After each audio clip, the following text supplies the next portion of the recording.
grew up in this podunk town in Nebraska, and in the 18 years I lived there, only two significant things happened. The first thing, and probably the best thing, is that I was born. I know, you're all very welcome.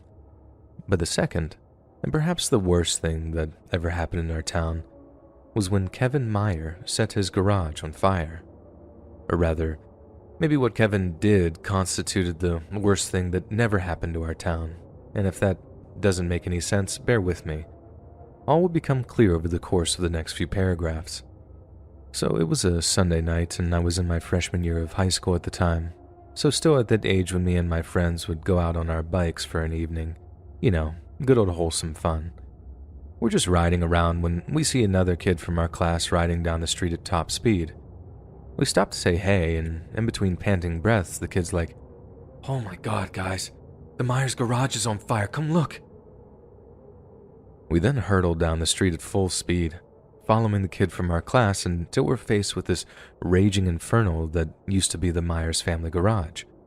Only, right as we get there, we're immediately told to keep back by the cops and firefighters on scene. We thought we were already at a safe distance, so we're kind of confused but did as we're told. Only then we start hearing all these pops and bangs coming from the garage, and the firefighters trying to put the flames out suddenly ran for cover. I had no idea what was causing the little bangs, but if it was scaring the cops and the firefighters, then I figured I should have been scared of it too. I actually thought the Meyer house was about to explode or something, and so did my buddies, so we had no problem getting out of there quick, riding home and telling our parents about it. The next morning at school, all the kids were talking about the fire, mainly because Kevin Meyer hadn't showed up to any of his classes. Some kids were spreading rumors saying they'd seen the paramedics loading him up onto an ambulance, and he was so badly burned that he was just a smoldering husk. Others said that he and his parents had gone to live with relatives since the fire had made their house basically unlivable, which is the story I believe because I figured there'd be actual confirmation if anyone had died. But then the next morning, there was confirmation. News reports said that firefighters had recovered one body from the burned-out garage, while the surviving family members were staying with relatives and had asked the media to give them some space. So, on that Tuesday, we knew someone had died, but we had no idea exactly who. The Myers had 3 generations living in that house, and Kevin was one of 4 kids. A bunch more rumors began swirling, and it was only the following day when our high school principal called us all in for a special assembly that we actually got any concrete answers. I remember the whole school filing into the gymnasium where the county sheriff and a handful of deputies were all stood in front of the bleachers, each of them with a real serious look on their faces. Once we were all seated, the principal opened up by saying that the county sheriff had something important to talk to us about, and as he stepped forward and took his hat off, I swear you could have heard a pin drop. We knew it was going to be something about the Meyer family, but exactly what it was, I'd swear I'd never have guessed in a million years. I'm not about to pretend I can remember what the guy said word for word. This all happened almost 20 years ago now, but this is basically the gist of it. Folks, you've all heard about the fire over at the Meyer place, and I'm sure you've all heard about the tragic loss of life. Well, I'm sorry to have to be the one to tell you, but your classmate Kevin was the one who passed. There was a kind of rolling gasp across the gym, and the sheriff paused for a second before continuing. Now, we're still trying to figure out how the fire started, so we're inviting anyone with any information on Kevin to please step forward. You don't have to do it now. You can call my office whenever you like, and we can have a more discreet conversation. Please, if you have anything to tell us about any strange or unusual behavior Kevin exhibited in the days before the fire, I implore you to step forward. That was the first clue we had that something was really wrong. I guess they wanted to handle the whole thing with kid gloves, and I can totally understand why they might want to shield us from what they already knew. The initial reaction was one of total shock and grief. Kids were horrified that one of their own had died in such a horrible way. But if the cops had told us what they'd really found in there, I don't think people would have been nearly as sad. More like angry. It took 2 more days for the truth to come out, and by that time, the town had decided to defer responsibility to our parents. There was a town meeting, I remember that, because my parents asked me to do my chores before they returned, and all they did was play Perfect Dark for like 2 hours. When they got home, I thought they'd be mad that I hadn't even put a dent into any of the stuff I had to do, but they weren't mad. They had these weird but sad, but intense looks on their faces, exactly the same ones they had when my grandpa died suddenly. They sit me down in the TV room and ask how well I knew Kevin. I tell them not much, that I had Spanish class with him, but that we never talked. They then start asking me a bunch of other questions, if Kevin ever got mad at me, if I liked him, stuff like that. In the end, I just straight up told them it was obvious they knew something about Kevin, and that I'd rather they just told me that it was him taking his own life or something because I was old enough to handle the truth. Turns out, I was not old enough to handle the truth. Kevin hadn't taken his own life. He'd accidentally blown himself up trying to make a bomb. Apparently, he wanted to test his method out by making a test model. But as he was putting it together, he somehow detonated the thing and made it enough of a bang to kill him before setting his garage on fire.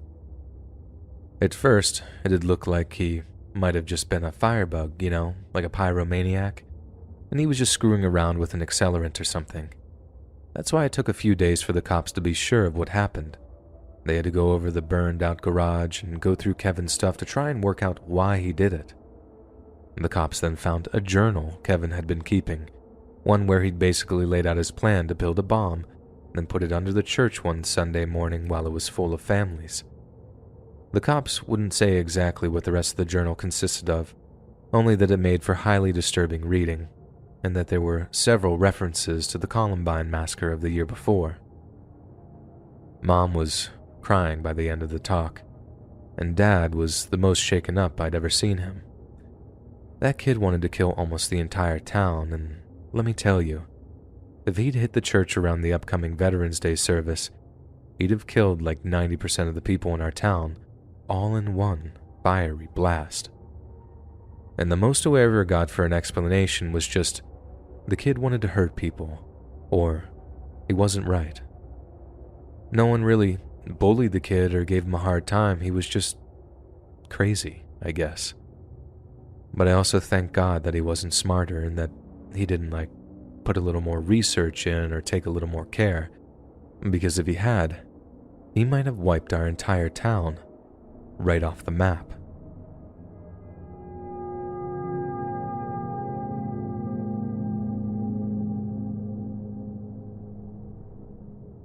What I'm about to tell you is the darkest secret I know. I'm from a little town in the Midwest, and in that town is a cute little chapel. In the back of that cutesy little chapel, there's a small memorial to a family of 4, murdered by mysterious transients who were never caught. They were all home one night when this guy broke in, then he killed the entire family while they slept. Mom, Dad, son, and daughter, all dead within just a few minutes of each other. As you can probably guess, the murders absolutely devastated our small town. I was only in elementary school when it happened, but I can still remember the vigil, the funeral, and the ceremony that surrounded the unveiling of the chapel's memorial. It was a completely random, avoidable tragedy, an act of malice perpetrated on us by some shadowy outside evil. Only, that's not what actually happened. What really happened is like an open secret, something we all know, but no one ever says out loud. It's like that because we need to protect our community. At least, that's what I was told, but I'm not sure how lying about it actually helps us. It's just a veneer, a phony facade of small-town tranquility. What's the point of pretending we're a quiet, happy town when the reality is far from it? Okay, I guess I've been blue-balling you all over what actually happened, so I'll just get right to it. On the night in question, the family had dinner, watched some TV, Then at some point after 9 p.m., the parents put their kids to bed. The dad usually stayed up with a glass of scotch after mom and the kids went to bed. He'd watch football or baseball highlights, binge a few late-night shows, typical dad stuff. But he never got up off the couch that night. The whole cover story was that the family had been killed while they slept, and technically that's true, but it's always painted like they were all sleeping peacefully in their beds when they were killed. But that's not true. A few hours before they were murdered, the family had sat down to dinner. I don't know what they ate exactly, chicken pot pie or whatever, but I know what they had for dessert because that day, the 9-year-old daughter of the family had made everyone some of that strawberry cream-flavored Jell-O pudding. The way I imagine it, it probably wasn't the nicest dessert they'd ever had. But geez, if my kid appeared to show a passion for cooking, baking, really anything, I'd feign enthusiasm and clear my plate. Who cares if they got the powder to milk ratio off by a little or used a whole bunch of extra sugar when there's already a ton in there? Only, the reason it tasted off is because the 9-year-old girl had poured in a ton of NyQuil Max Strength into the pudding mix. I don't know exactly how much she put in there or how much the parents and brother actually ate, but it was enough to pretty much knock them out so the daughter could put her little plan of hers into action. You see, the reason why they never caught the mysterious transient hobo murderer that chose to randomly break in and murder the family is because there never was one. After her family were all passed out, the little girl went into the kitchen and took a big old knife out of a drawer or a block. She then walked into the TV room where her dad was asleep on the couch and cut his throat. From what I was told, she cut his throat so deep and wide that he couldn't scream. All he could do was put his hands to the wound, wonder why. But he would have been dead in mere minutes. After that, she went upstairs and did the same to her mother and brother. Just opened them up right there in their beds. This all happened on a Friday night, by the way, and no one even suspected anything had happened until Sunday morning when none of the family showed up to church. But even then, they might have their reasons not to attend. Could have been out of town visiting family, maybe a spur-of-the-moment vacation. Besides, this is the kind of town where everyone knows each other's business, but they also know well enough to stay out of each other's business, if that makes any sense. The point is, no one visited this family's house until Monday afternoon, like 50-something hours after the murders had occurred. The kids hadn't shown up at school, the parents hadn't shown up at their jobs, and from what I understand, the cops basically spent the morning piecing together until they realized the whole family was missing. Obviously, the first place to check out was the house itself, so a couple of sheriff's deputies roll up to check in on them. What they found is pretty hotly disputed among our town's residents, and depending on who you talk to about it, one of three things happened. The first scenario is that the 9-year-old daughter had taken their own life after the gravity of what she did set in.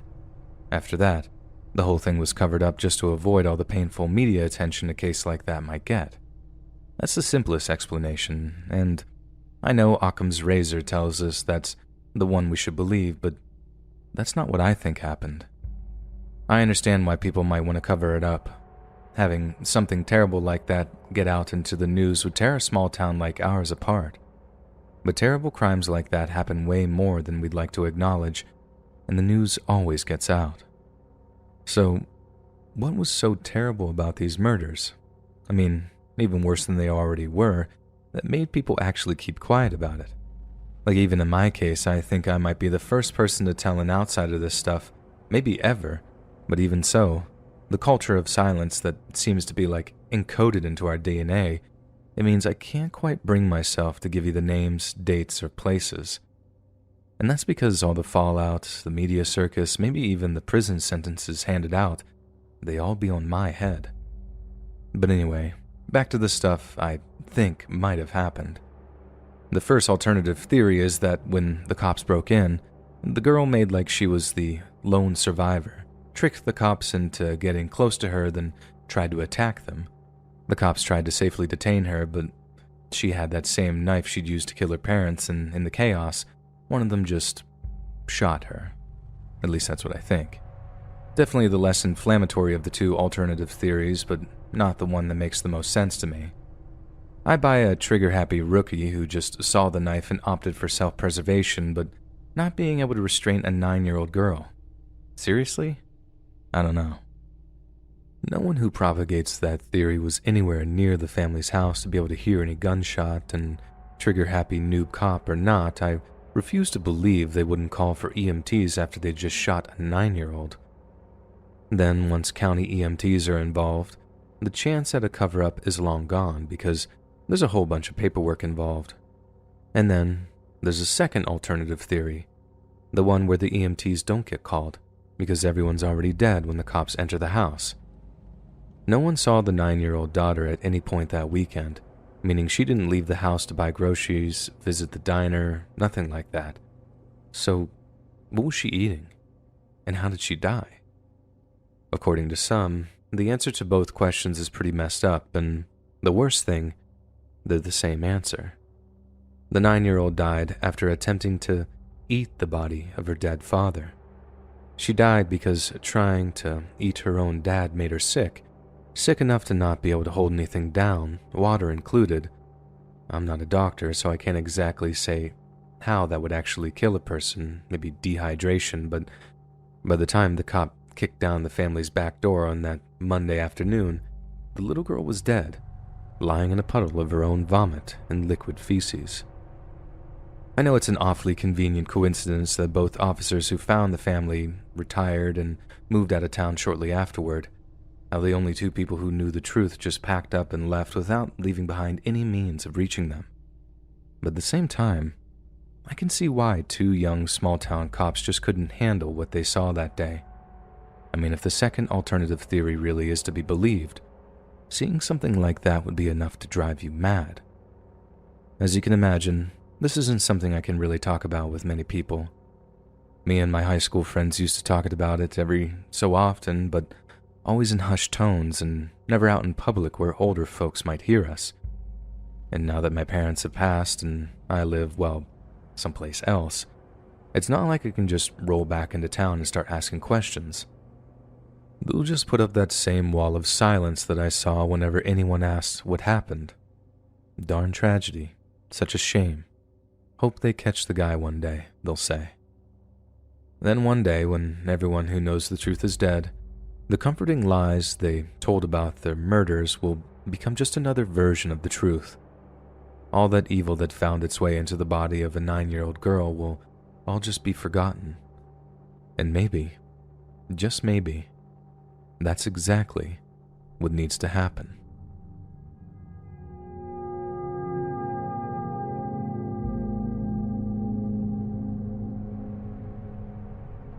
My family owns a log cabin down just outside of this one stoplight town called Marble in North Carolina. It's kind of a family heirloom, one we're reluctant to get rid of since it's where our family originates from. And I think another reason we haven't sold it is that there's a very interesting story attached to this place. Well, interesting to the neutral observer, but it must have been pretty darn scary for my grandma, who was the one to actually live through it. So, it's the summer of 1998, 2 years before I was even born, and my grandma is out at the cabin on her lonesome. My grandpa passed before I was born, but almost every summer they were together. My grandparents would go out to that cabin and just spend 2 weeks with nobody but squirrels for company. After Grandpa passed, she carried the tradition on as a way of dealing with the grief, and that's how she came to be there, alone in like June or July of '98. Now, she didn't have a TV out there, but she did have an old radio she used to listen to her old radio plays on some now old defunct station. The station, like most others, used to take little breaks for news broadcasts, and one day, she hears about these bombs that have been going off in Georgia and Alabama. The cops had a suspect they wanted to talk to, but he'd gone on the run and was possibly hiding out in the hills of his home state of, you guessed it, North Carolina. The news guy then gives a brief description of the suspect, which was, I don't know, medium height, dark hair, lightish eyes, and says the guy's name is Eric Rudolph. My grandma used to say that the name stuck with her mainly because of the Christmas song about the reindeer, and she found herself whistling the thing even though it's bad luck in the middle of the summer. Anyways, a few hours go by, the sun goes down, and Grandma is just chilling in the cabin, doing whatever grandmas do. Then all of a sudden, there's a knock at the door. Grandma wasn't expecting anyone, and the only neighbors she had were like a mile down the road, so it's with understandable trepidation that she got up and walked towards the cabin's front door.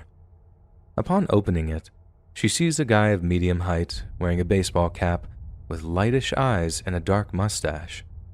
Grandma, being the kindly soul that she was, wishes him a good evening and asks what she can do for him. Good evening, ma'am, he says. I'm so sorry to bother you, but I need to ask you a small favor.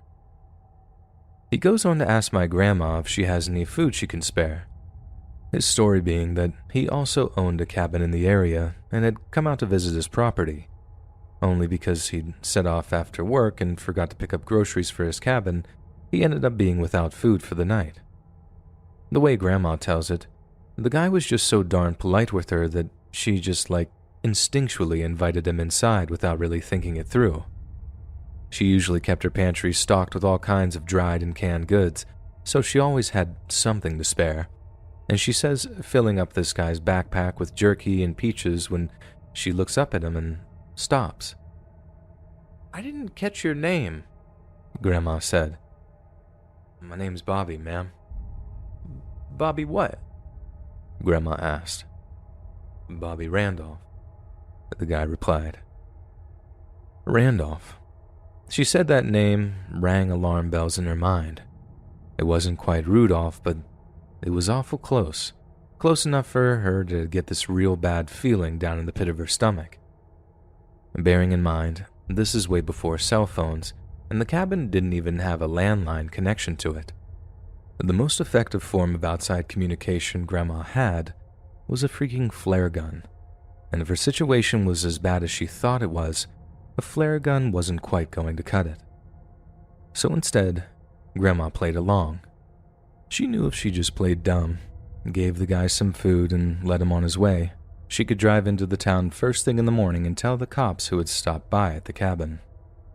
But then, right as she's about to politely ask him to move along, he says something like, Actually, I got a small favor to ask.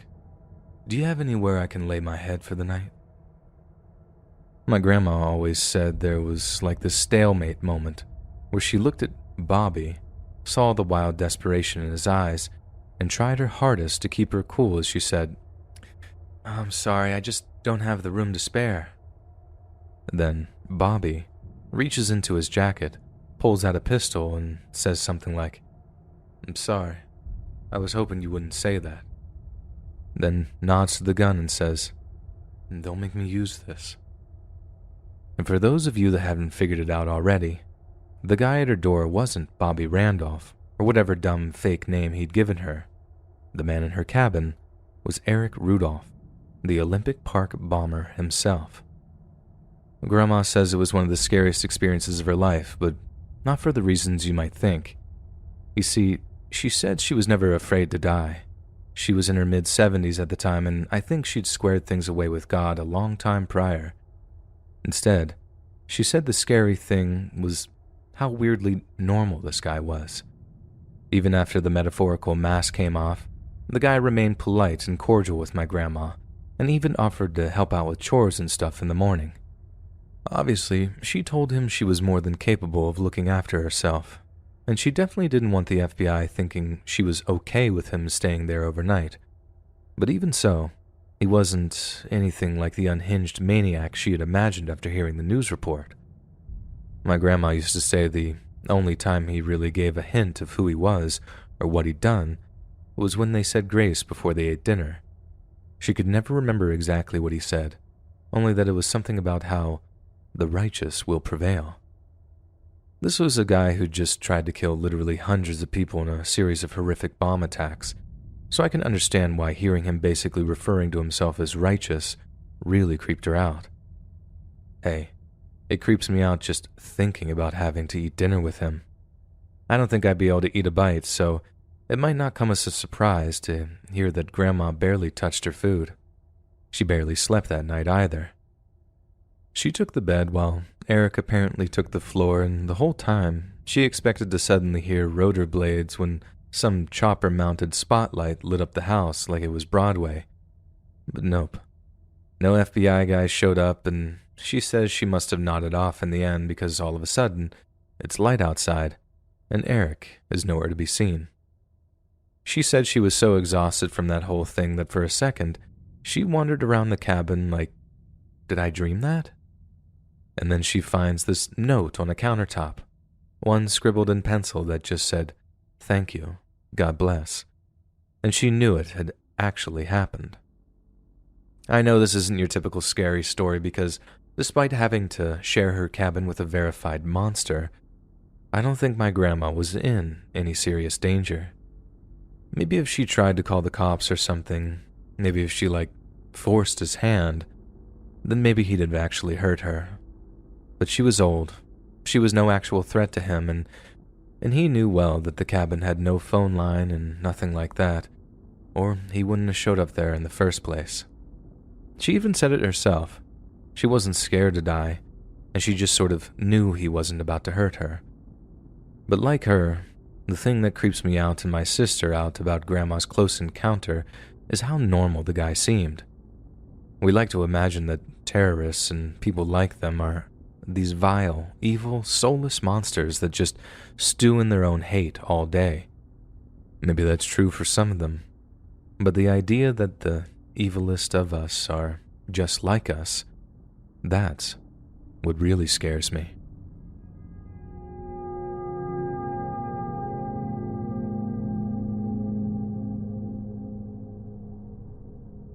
Central New Mexico is home to a small town with a rather unusual name.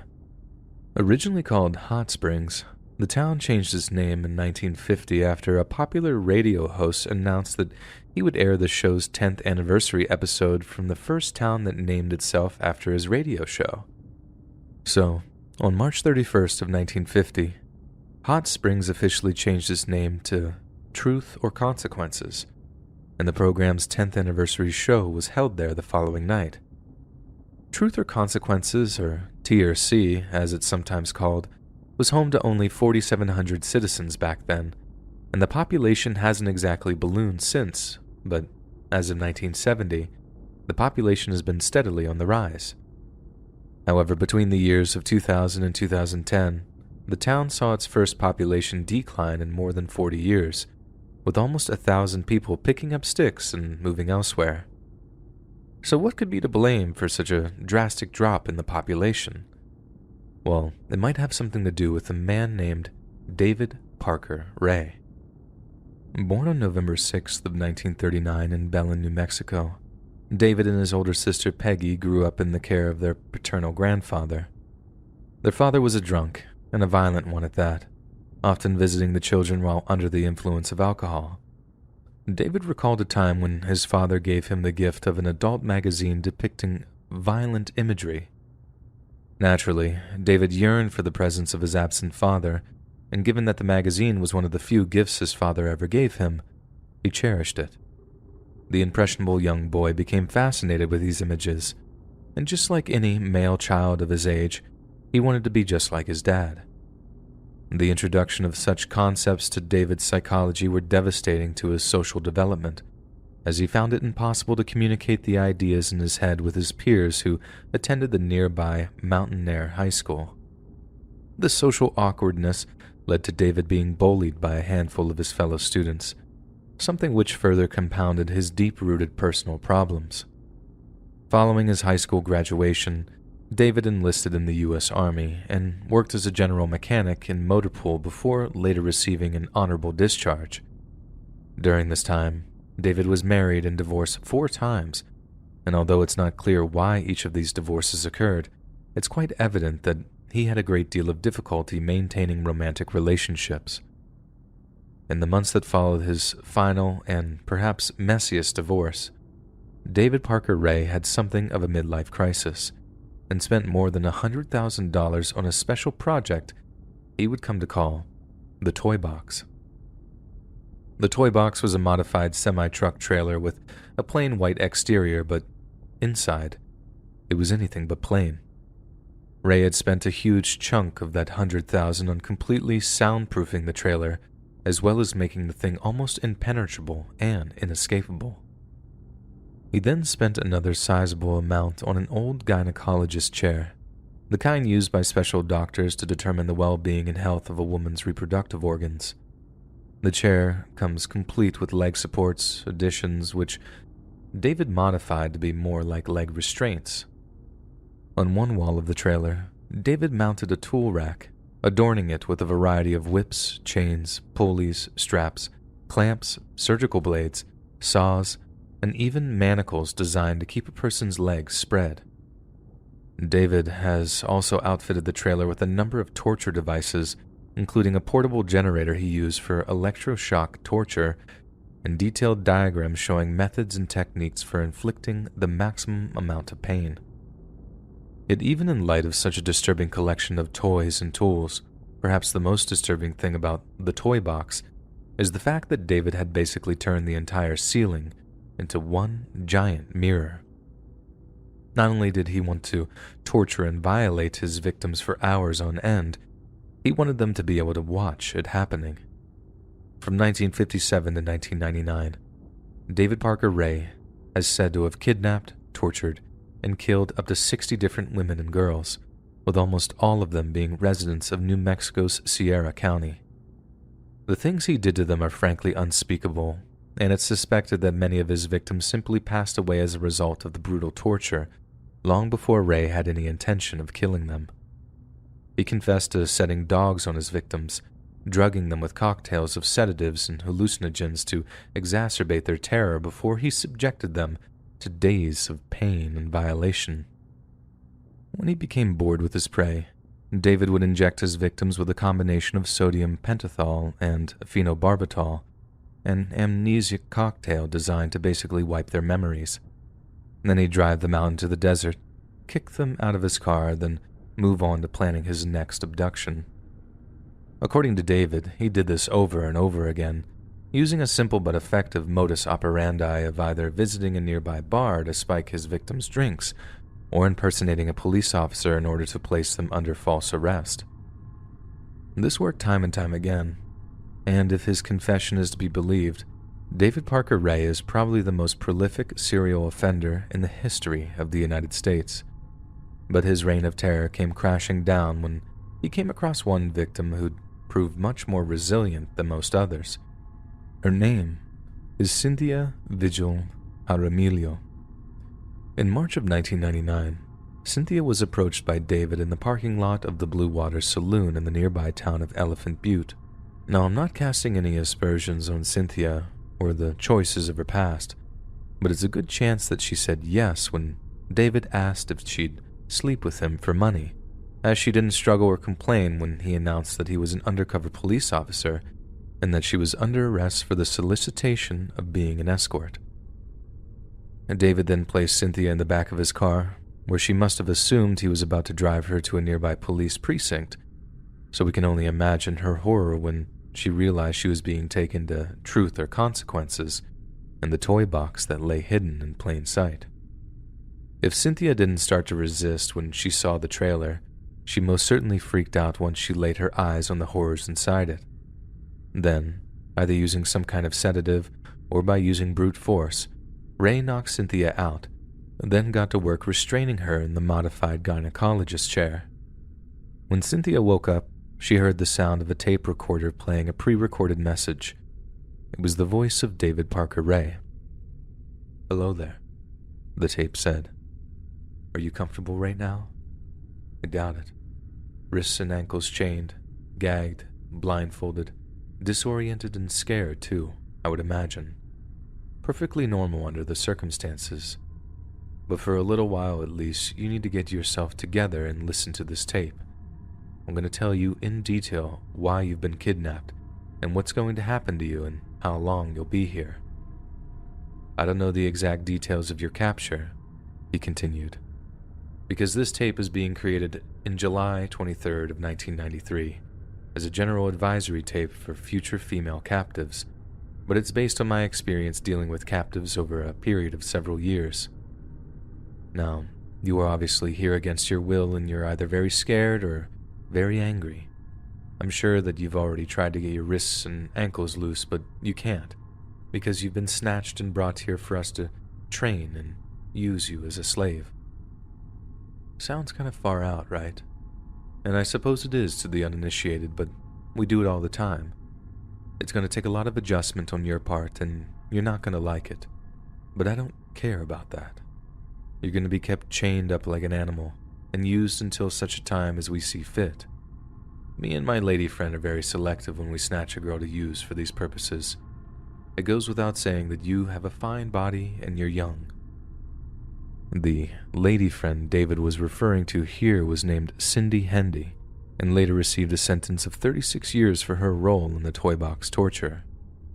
Hendy would often act as a kind of scout, singling out vulnerable young women who might not be easily missed. She also participated in the torture from time to time, but was nowhere near as sadistic as David Parker Ray. Here, David explained to his captives, your status is no more than of one of the dogs, or of one of the animals out in the barn, the tape continued. And like the rest of our animals, you will be fed and watered and kept reasonably clean. We take 4 or 5 different girls each year depending on our urges. We're always looking. Occasionally some sweet little thing will be broke down on the side of the road, walking, bicycling, jogging. Anytime an opportunity like that presents itself and it's not too risky, we'll grab her, even if we've already got a captive in the playroom. After all, variety is the spice of life. Although you're going to be a lot of fun to play with, I will get tired of you eventually, but if I killed every girl we kidnapped, there'd be bodies strung all over the country. I don't like killing a girl unless it is absolutely necessary, so I've devised a safe, alternative method of disposal. After we get completely through with you, you're going to be drugged up real heavy with a combination of sodium pentothal and phenobarbital, both hypnotic drugs that will make you extremely susceptible to hypnosis, auto-hypnosis, and hypnotic suggestion. After that, you're going to be kept drugged a couple of days while I play with your mind. By the time I get through brainwashing you, you're not going to remember a thing about this little adventure. You won't remember this place, us, or what has happened to you, and there won't be any DNA evidence because you'll be bathed.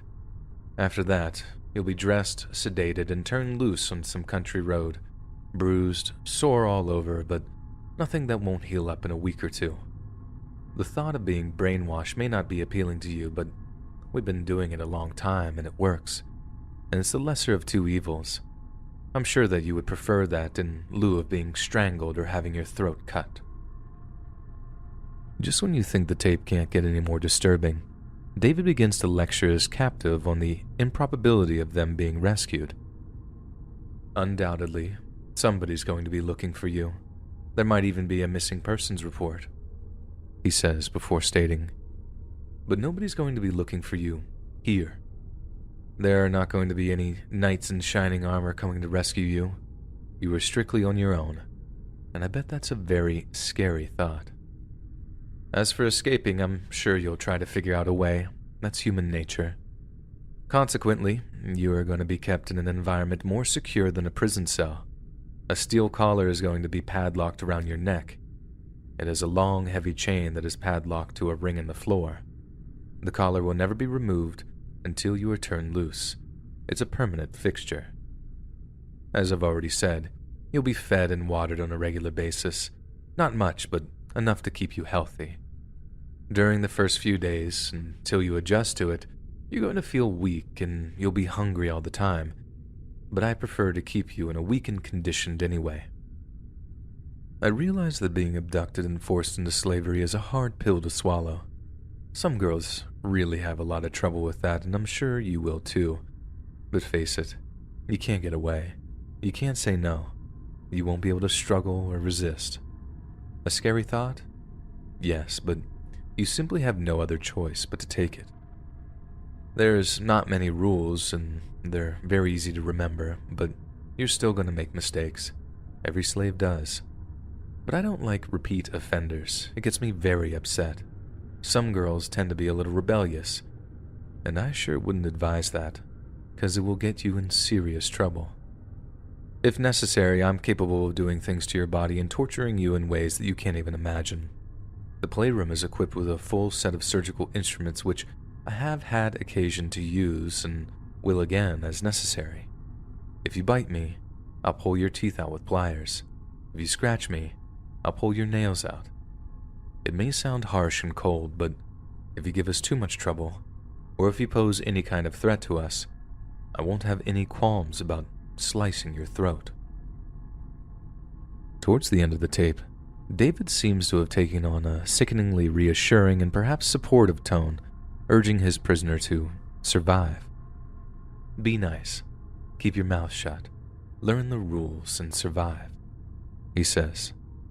No matter how painful it is, nothing that we plan to do to your body will cause any serious or permanent damage. I'm not lying to you or trying to make it sound easier because that would be pointless.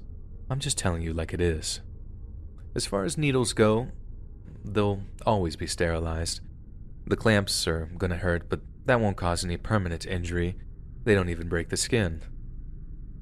David then finishes with, just take it day by day. Be smart and be a survivor. Don't ever scream. Don't talk without permission. Be very quiet, be docile and obedient, and by all means, show proper respect. Have a nice day. We can only imagine how utterly terrified Cynthia would have been, having been forced to listen to such a thing, and for just the 72 hours that followed, she was subjected to some of the most nightmarish physical and psychological torture imaginable. On the third day of her captivity, David had to spend the day at work, so he left Cynthia in the care of his accomplice, Cindy Hendy. At some point, Cindy walked into another room of the trailer to answer a phone call, leaving her prisoner temporarily unsupervised. By that point, Hendy was getting far too comfortable with Cynthia's obedience, and in a white-hot moment of realization, Cynthia noticed that her captor had left the keys to her chains on a nearby table, just within her reach. She reached for them, lifting the keys from the table as quietly as possible before attempting to free herself. But right as Cynthia was making her escape attempt, Cindy Hendy walked back into the room, flying into a rage when she saw what was happening. A vicious struggle ensued, with the two women scratching and biting each other as chains rattled and the trailer rocked. Cindy managed to fight her way out of Cynthia's grip for a moment, grabbing a nearby lamp before smashing it over Cynthia's head. The captive woman was dazed and bloodied, but in the brief reprieve, she too had managed to grab a weapon, and when Cindy lunged at her again, Cynthia plunged an ice pick into her captor's neck. Cindy collapsed to the floor, gurgling as blood leaked into her airway, but Cynthia didn't hesitate. She unlocked her chains, took the padlocks off the door to the toy box, then hurtled towards the nearest highway wearing nothing but that steel slave collar that David had forced on her. Cynthia soon arrived at the home of a good Samaritan who took her in, called the cops, then consoled her while they waited for them to arrive. It was the end of a 3-day nightmare, one she'd never fully recover from, but thankfully, her valiant escape signaled the end of David's decades-long rampage. The police used Cynthia's testimony to swiftly track down the location of the toy box and took both David and Cindy into custody. They were detained, questioned, and charged, but in the course of the police investigation, a shocking web of familial collusion was discovered. David Parker Ray had actually videotaped the torture of some of his victims, compiling a chilling library of homemade horror films. They were supposed to be for posterity, but they ended up being used as evidence against him. One of the girls on a videotape from 1996 was found to be named Kelly Garrett, who police managed to track down thanks to the tattoo on her ankle. Kelly then told police that on the night she'd been abducted, she had a fight with her husband and decided to go out drinking with friends. One of these friends was named Jessie, and Jessie just so happened to be the daughter of David Parker Ray. Not only was Jessie the daughter of David, she was also his accomplice, and she later admitted to deliberately taking Kelly to the Blue Water Saloon, her father's favorite hunting grounds. While they were there, Jesse drugged Kelly's drink with intoxicants provided by her father, and as Kelly staggered outside feeling nauseous and woozy, she was rendered unconscious by a blow from behind. After days of torture, Kelly only escaped because David believed he'd crossed the line and tortured his victim to death. However, upon noticing that she was still breathing, he slashed her throat, then dumped her body unceremoniously at the side of the road. He was later amazed to find out that she had survived the ordeal, but was surprised it hadn't made the news. This is because, to put it bluntly, no one believed Kelly's story. Her husband accused her of cheating on him and filed for a divorce, while local police seemed to put it down to a lover's quarrel and failed to properly investigate the incident. David Parker Ray's trial was a long and tumultuous affair, but in 2001, he accepted a plea deal to serve 224 years in prison for the abduction and torture of 3 young women, Cynthia and Kelly being 2 of them. Then, on May 28, 2002, David was taken to the Lea County Correctional Facility in Hobbs, New Mexico, to be questioned by state police concerning his involvement in a number of other crimes. He died of a heart attack before the interrogation took place, collapsing in front of correctional officers, never to arise again. Ray's daughter, Jessie Ray, also was tried on charges of kidnapping and was eventually sentenced to 2.5 years in prison and was released sometime in the mid-2000s. Cindy Hendy, on the other hand, after becoming eligible for parole in 2017, was eventually released in 2019. This is the same woman who gladly smashed a lamp over another person's head simply because they dared to be free of her tyrannical sadism. And now, she's free to walk the streets, the same streets that are walked by those she chose to victimize.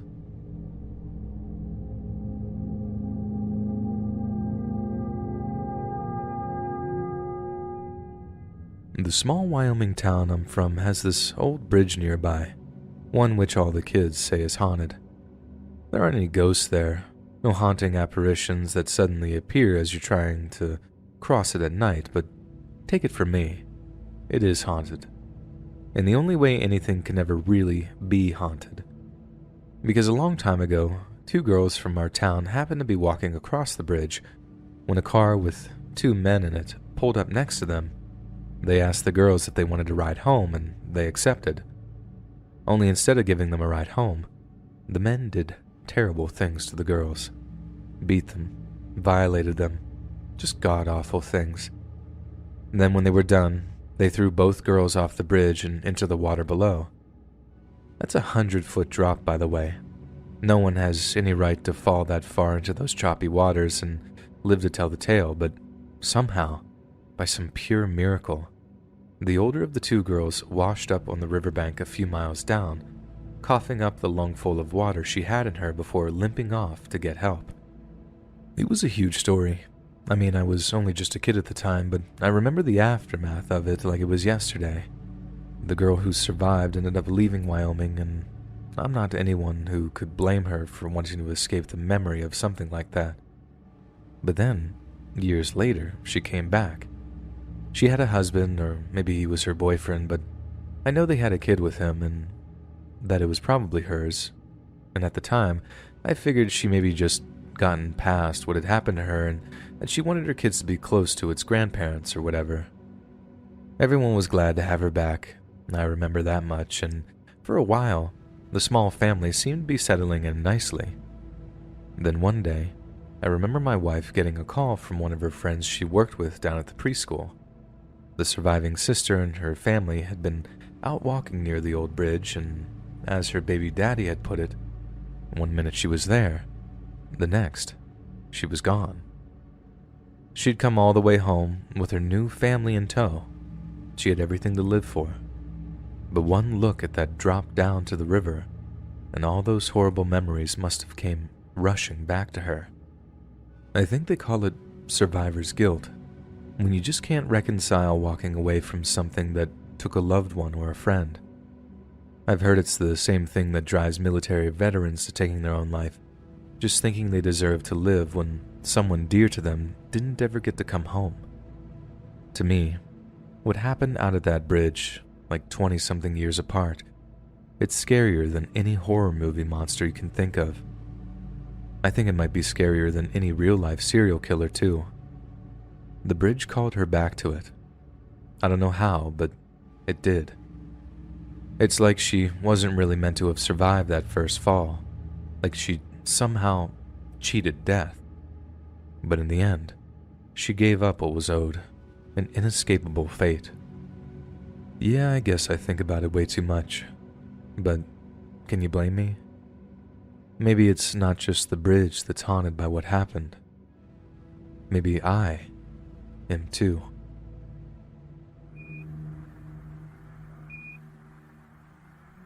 Hey friends, thanks for listening. Click that notification bell to be alerted of all future narrations.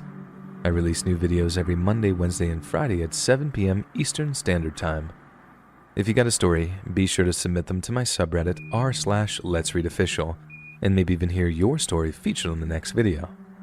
And if you want to support me even more, grab early access to all future narrations and bonus content over on Patreon, or click that big join button to hear about the extra perks offered for the channel. And check out the Let's Read podcast, where you can listen to all of these stories in big compilations and save huge on data, located anywhere you listen to podcasts. All links in the description below. Thanks so much, friends. And remember, some of us are expecting 10 inches tonight. Snow.